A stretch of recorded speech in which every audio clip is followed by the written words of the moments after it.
তুমি কোন শহরের মাইয়া গো লাগে উড়াধুরা। হ্যালো গাইস, আমি শহীদ আপনাদের মাঝে নতুন একটি ভিডিও নিয়ে হাজির হয়েছি। দীর্ঘদিন পর অবশ্যই আমার ভিডিওটা পুরোপুরি দেখুন, না দেখলে অনেক কিছু মিস করে ফেলবেন।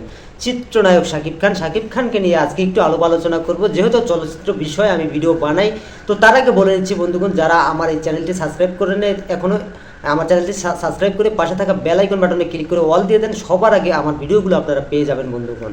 আর ইতিমধ্যে যারা আমার চ্যানেলটি সাবস্ক্রাইব করে ফেলেছেন তাদেরকে অসংখ্য ধন্যবাদ বন্ধুগণ। কারণ হচ্ছে যে আপনাদের অনুপ্রেরণা না পেলে আমি ভিডিও বানাতে পারবো না। কারণ হচ্ছে আপনারাই আমাদের ভরসা।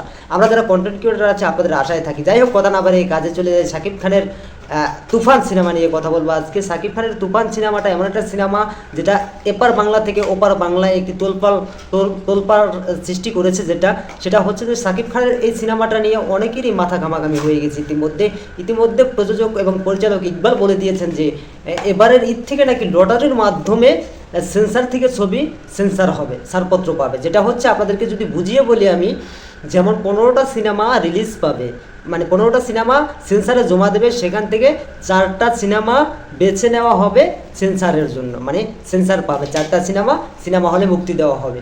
এখন ধরুন এই 15টা সিনেমা সেন্সারে জমা দিয়েছে, সেখানে লটারি হবে, সেখানে ধরুন শাকিব খানের তুফান সিনেমাটাও দেওয়া হয়েছে।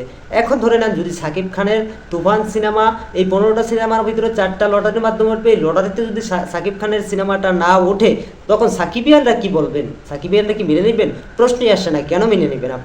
আপনারা একযোগে আন্দোলন গড়ে তুলবেন সারা সমগ্র বাংলাদেশে। আর যদি আমার ভিডিওটা ইন্ডিয়ান ভাইরা দেখে থাকেন, অবশ্যই ইন্ডিয়া সহ সমগ্র বাংলা ভাষাভাষী মানুষ আন্দোলন গড়ে তুলবেন। মানে এরকম একটা শাকিব খান বানিয়ে দেখান না ইকবাল সাহেব আপনারা। কারণ কেন দেখান না? আপনারা পারেন না, আপনাদের যোগ্যতা নেই। আপনারা কথার মারপেটে যোগ্যতা দেখান আপনারা। কথাই আছে ভাই, কথায় না বড় হয়ে কাজে বড় হই আমরা কেন কথায় বড় হই? আপনারা সামাজিক যোগাযোগ মাধ্যমে একটি কথা ছড়িয়ে দেন, আপনারা হচ্ছে গণমাধ্যমের সামনে একটি কথা ছড়িয়ে দেন, এগুলো কোনো কথা না, এগুলো কোনো কথার ভিতরেই পড়ে না। আপনারা এবারের ঈদে অন্তত শাকিব খানের তুফান সিনেমাটা মুক্তি দেওয়ার পরে বাকি কথা বলবেন, পরে সিদ্ধান্ত নেবেন আপনারা কি করবেন না করবেন। সেই ধারাবাহিকতা রেখে শাকিব খান যাদের মাধ্যমে সিনেমা করেন, প্রযোজক পরিচালক, তাদের সাথে আলোচনা করেই আবার সিনেমাগুলোর প্রিপারেশন নিবে। অতএব এবারের ঈদটাকে আপনারা মাটি করবেন না, সবাইকে শাকিব খানের তুফান সিনেমা দেখার সুযোগ করে দিবেন। আপনারা সেন্সারের দায়িত্বে যারা আছেন তাদেরকে বিনয়ের সাথে অনুরোধ করব, সেন্সারে কোনো ঝামেলা করবেন না আপনারা বন্ধুগণ। কারণ হচ্ছে যে সাকিবিয়ানরা চায় ভালো সিনেমা দেখার জন্য। শাকিব খানের ছবি মানেই ভালো ছবি, এটা সবাই জানে। আপনি রোমান্টিক বলেন, আপনি অ্যাকশন ধর্মিক বলেন, যে ধাঁচের ছবি শাকিব খানকে দেন না কেন, সব ধরনের ছবিতেই শাকিব খান মানিয়ে নিতে পারে। অতএব শাকিব ভক্তদেরকে আপনারা নিরাশ করবেন না। আপনাদের যে কথাটা বলেছেন লটারির মাধ্যমে এবারের 4টি সিনেমা নির্বাচন করবেন, আপনারা সেই কথাটা উড্ড করে নেন বন্ধুগণ। আমার এই চ্যানেলটা সাবস্ক্রাইব করে আমার পাশে থাকবেন। আর আমি আপনাদেরকে কথা দিচ্ছি, ভালো ভিডিও আপনাদের মাঝে আমি উপহার দিব।